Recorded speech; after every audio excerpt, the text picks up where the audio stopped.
Sa gitna ng patuloy na pananalasa ng habagat at epekto ng mga nagdaang bagyo, sama-samang kumilos ang mga tauhan ng kapulisan, katuwang ang lokal na pamahalaan at iba pang ahensya para matiyak ang kaligtasan at kapakanan ng mga mamamayan sa Olongapo City at Zambales. Sa Olongapo City, mahigit 13 pamilyang nasalanta sa barangay Mabayuan ang agad na nabigyan ng tulong sa pamamagitan ng relief goods mula sa dedikadong mga tauhan ng Olongapo City Police Office sa pangunguna ni Police Colonel Richie R. Claraval, City Director. Layunin ng inisyatibong ito na maipahatid ang kinakailangang suporta sa mga pamilya sa gitna ng matinding pagsubok. Naglunsad din ang mga kapulisan sa iba't ibang barangay ng libreng sakay para sa mga na-stranded at vulnerable sectors gaya ng bata at matatanda. Nagtatag naman ng Women and Children Protection Desk ang Police Station 1 ng Olongapo PNP sa Kalaklan Evacuation Center, kung saan pansamantalang nanunuluyan ang 10 pamilya na inilikas mula sa landslide-prone area.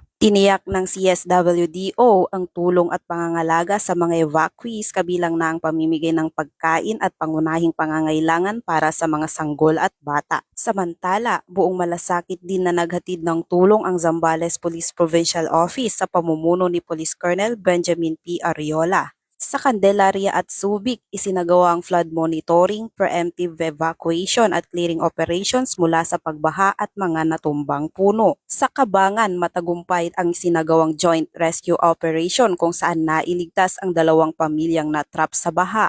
Isa sa mga nailigtas ay ang isang pasyente na sumasailalim sa dialysis na nangangailangan ng agarang atensyong medikal.